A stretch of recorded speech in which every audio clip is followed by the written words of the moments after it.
Welcome to another episode of Executive Sessions, where we discuss trends and developments in the industrial manufacturing sector. I'm your host, Clayton Gullett, and we've got an awesome show lined up for you today. You know, marketing seems to be playing a more pivotal role when it comes to the success of businesses. But if you're a small to mid-sized business owner, it can be really hard to define a good marketing strategy. What's working, what isn't working, defining your brand, and so much more. But in today's episode, I have two guests that are going to help us figure out the best ways to go about this. My first guest today is an entrepreneur and founder of the company weCreate, an industry-leading marketing and advertising agency in the manufacturing sector.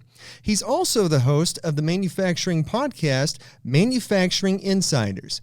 Please join me in welcoming Nate Wheeler to the show. Hey, Nate. Thanks for having me on. We've been working with manufacturers for a lot of years now. Erie, which is where we're based, Erie, Pennsylvania, is a pretty heavy manufacturing town. And so some of our first customers were manufacturing. I have a little background in mechanical engineering myself. And we've just really developed a passion for helping manufacturers generate leads and grow their businesses. That's awesome. I'm really excited to hear more about that. As we dive into the episode. So if you're excited to hear more about Nate and his strategies and stuff, stick around because we've got a lot of really good questions geared to help you learn as much as possible about marketing. My next guest today is the communications and marketing manager of Xtrac, a worldwide leader in the designing and manufacturing of transmission systems, serving a diverse clientele that includes elite motorsport teams and high-performance automotive sectors. I'd like to welcome to the show Leanne Walmsley. Hi, Leanne. Thank you very much for inviting me. Yeah, I'm so excited that you were able to join us today. For those of you who don't know, Xtrac is actually based out of England, Thatcham, England to be specific. So this is super awesome that you were able to hop on with us today. No, I'm really excited to join you. It's nice to see you, and you've been to our Thatcham facilities as well, haven't you? So you know all about Xtrac. Oh yeah, we've been out a couple of times now to Xtrac to film and to see all of the processes that go into making these remarkable transmissions for race teams and like hypercars and supercars. It's so cool when you're there to see everything just come to life. It is amazing, and because we do everything in-house, seeing the process from start to finish is just really incredible. If you all want to learn more about Xtrac, you should go to our YouTube channel and you can see the MiddleGround made that really gives a deep dive into Xtrac. So I don't know. It was super cool. So if you're a nerd for motors like I am, then go check it out because it's awesome. Well, are you two ready to dive in?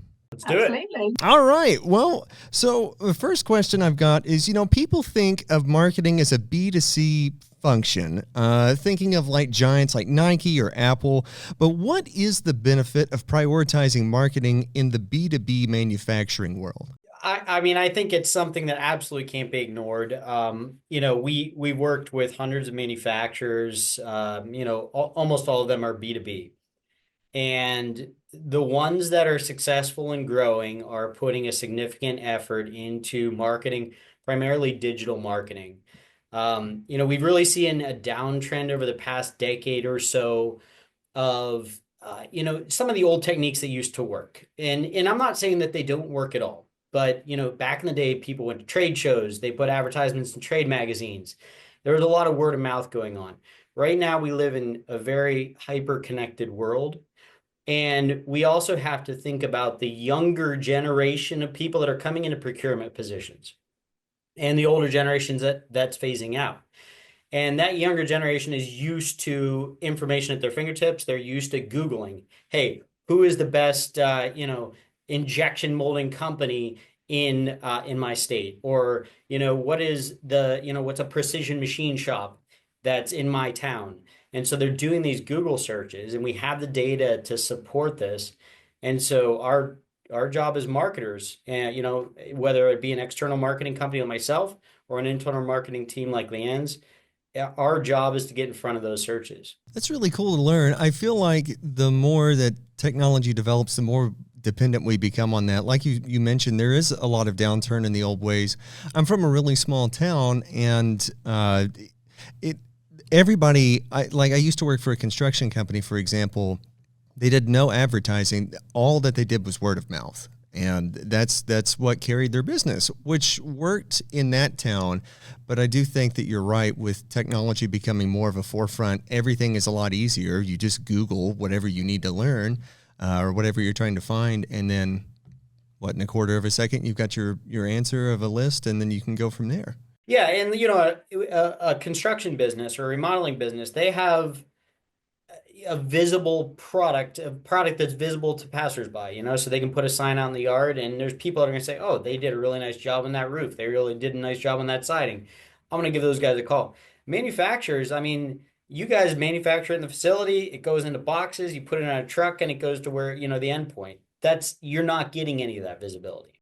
Just on the back of that, Nate, I completely agree, especially for Xtrac. We have quite a lot of commercially sensitive customers, so we can't associate ourselves with them. So like you said, we don't have a building that we can advertise on.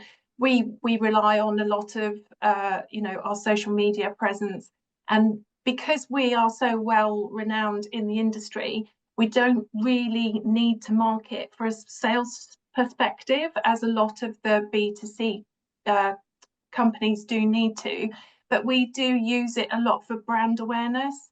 And our target audience is, we use it to try and grow our employee workforce, and use it for that sort of a more community feel, and getting our brand out to the local community to try and grow our team and our community within Thatcham. I am interested to hear how you are using marketing effectively for for hiring, because that's something a lot of the companies that I work with struggle with.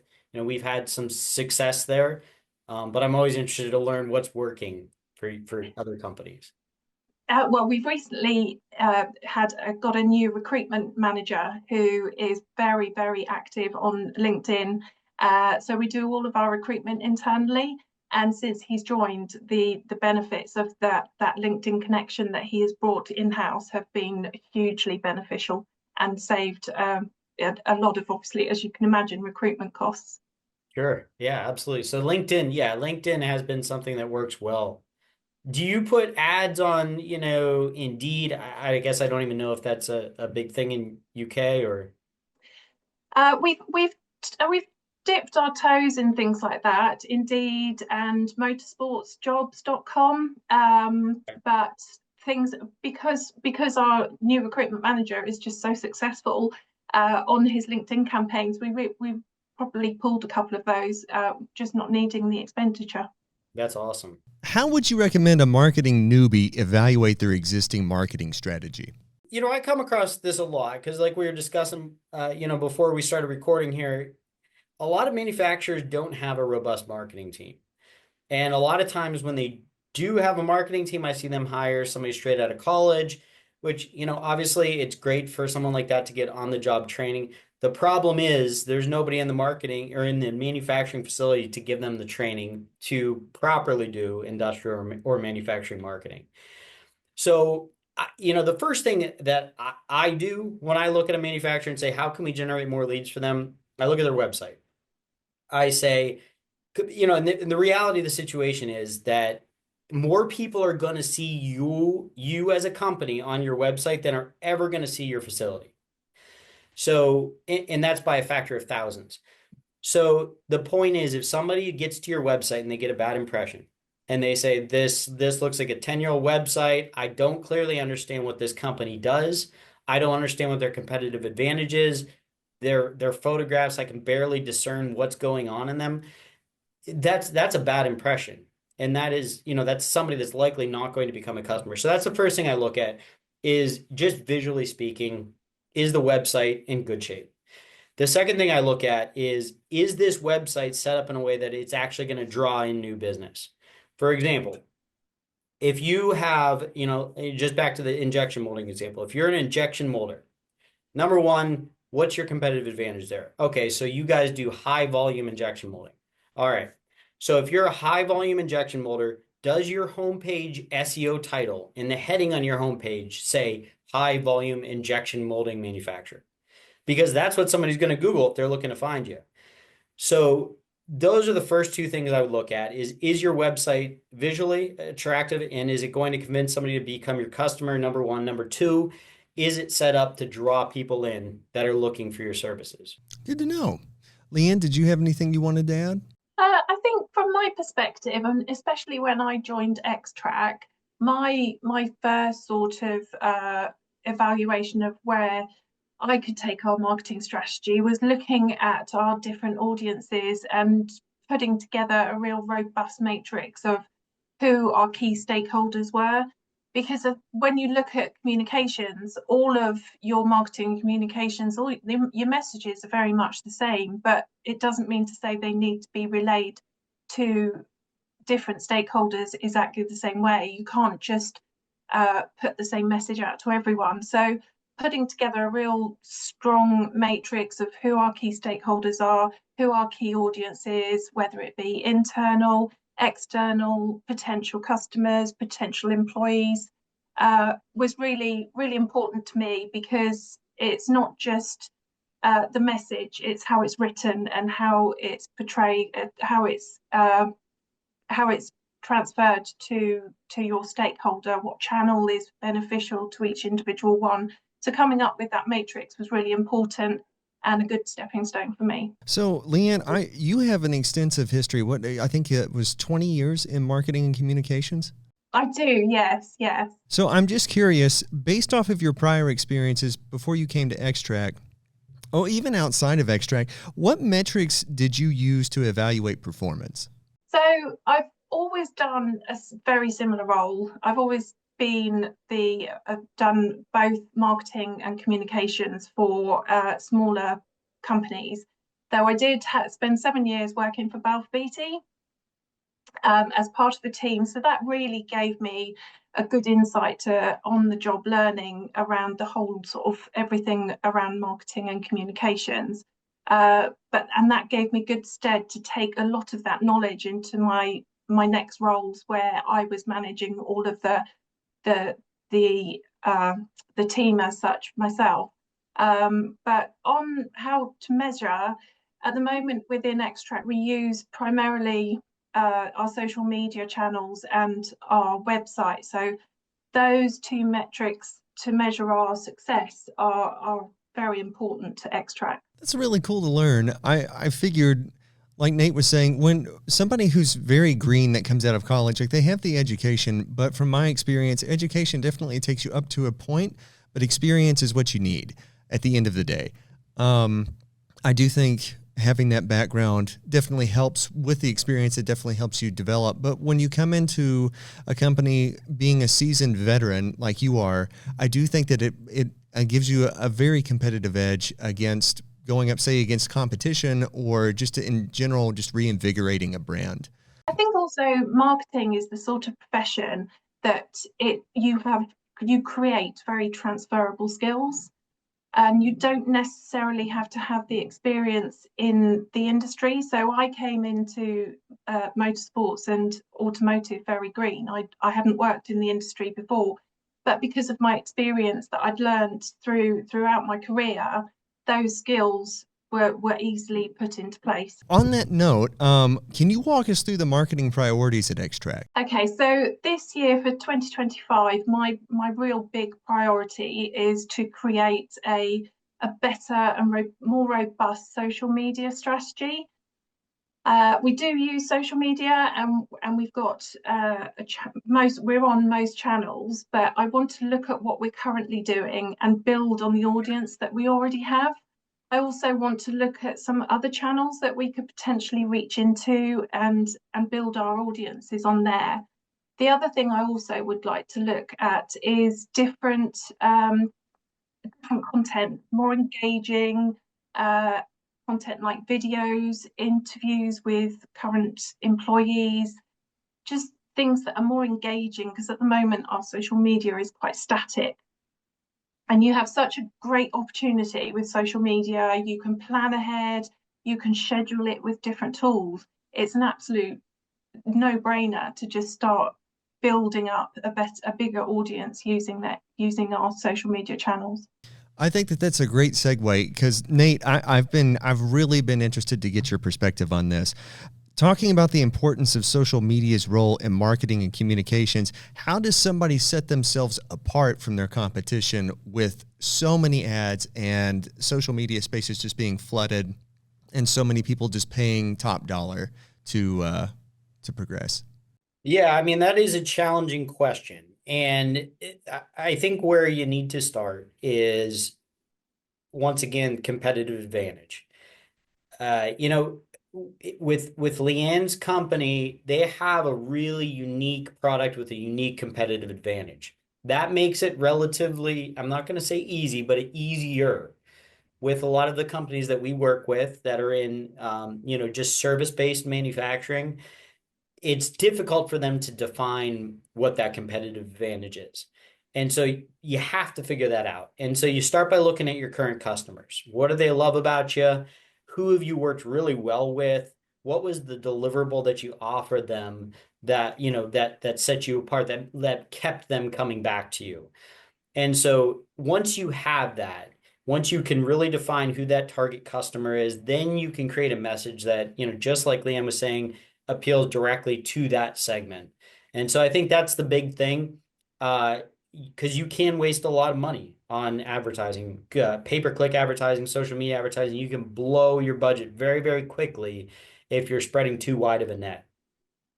So what I typically like to do with most of my manufacturers is start with what I think is going to get them the biggest ROI and the longest lasting ROI.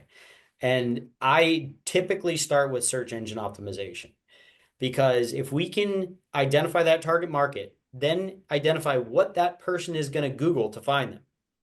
Number one, we aren't casting a wide net. We're getting the right person at the right time. Because if they're Googling, ISO certified injection molder in Pennsylvania, they're looking for an injection molder to do work for them. They're already ready to buy.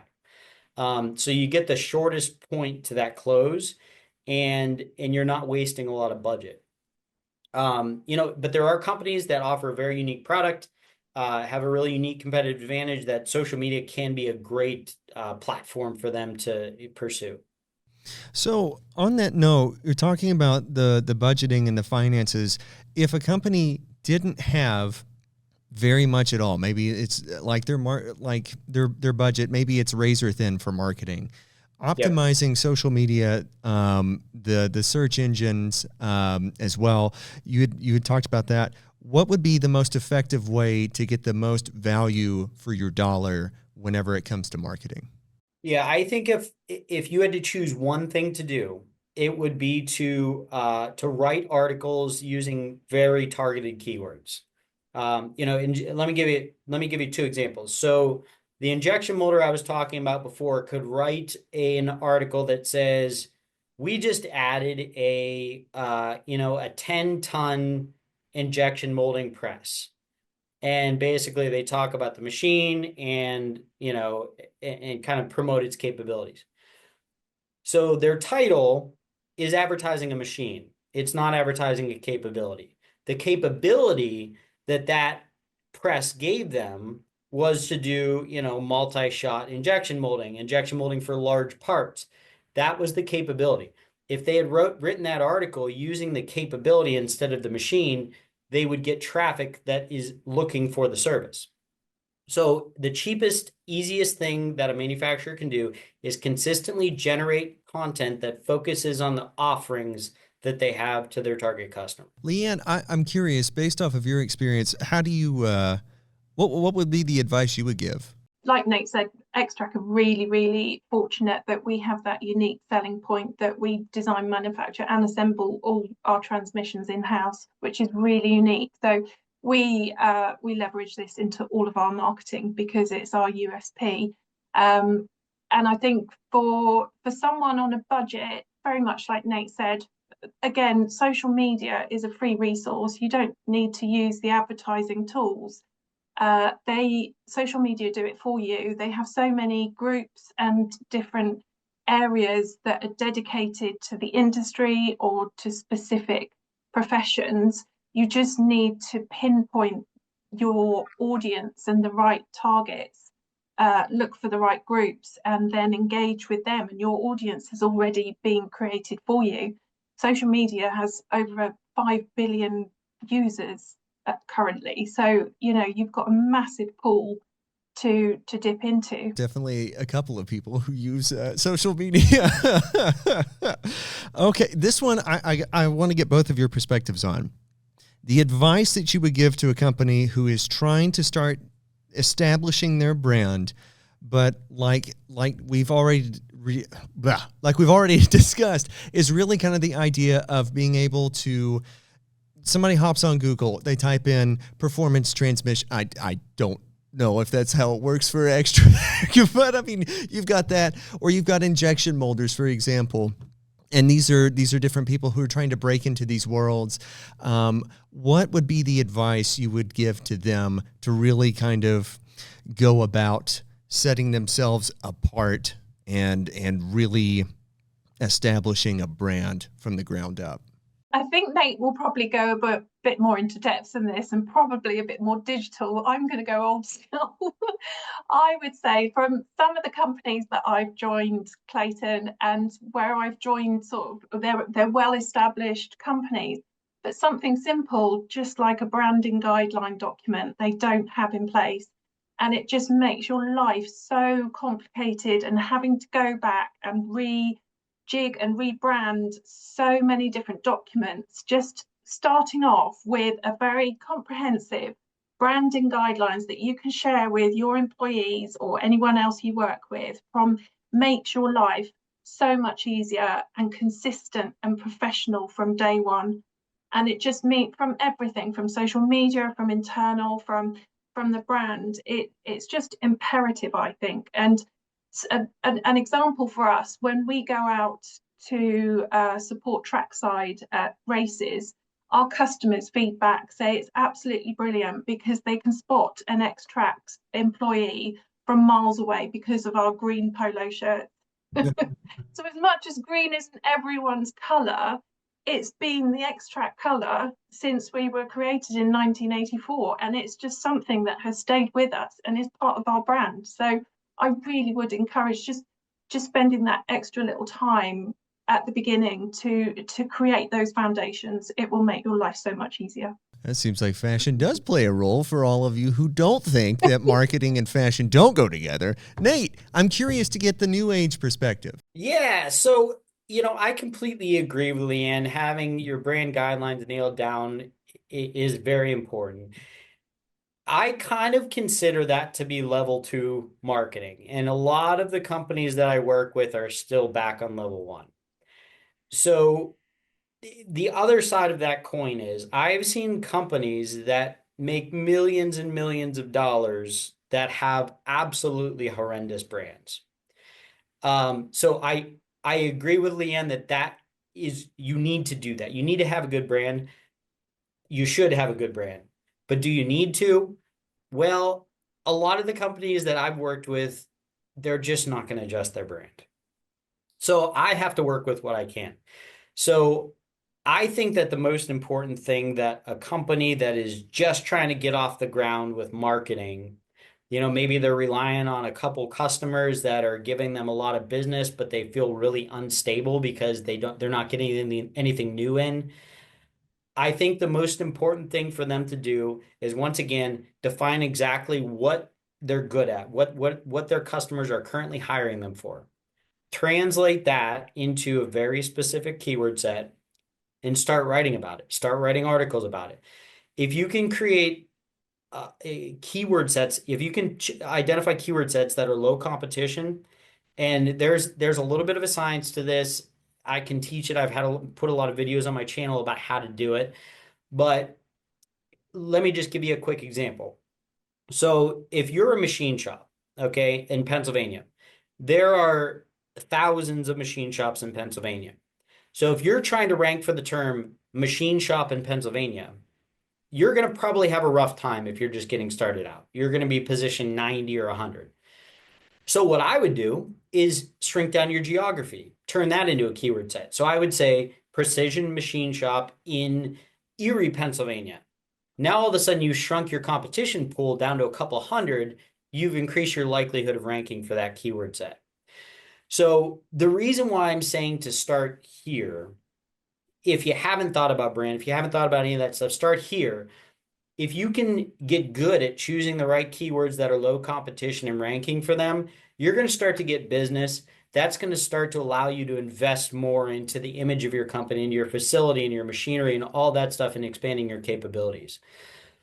So I am by no means disagreeing with Leanne. I'm saying we're looking at that from a company that's just starting out perspective to a company that's established and has done all of the right things. It's been an awesome discussion. I've learned a lot, and I work in marketing now. And Leanne, to your point earlier, you don't have to have a background right within the field itself. I was a geologist before I did this, so it's a big jump from going to working in the field to coming into this world, and it's been quite the exciting adventure. But let's jump to closing thoughts about marketing. Leanne, you can take the lead. As Nate said, and I've said myself, marketing is very, very important to all businesses of all sizes, and it doesn't necessarily need to be expensive. You have so many opportunities these days to do things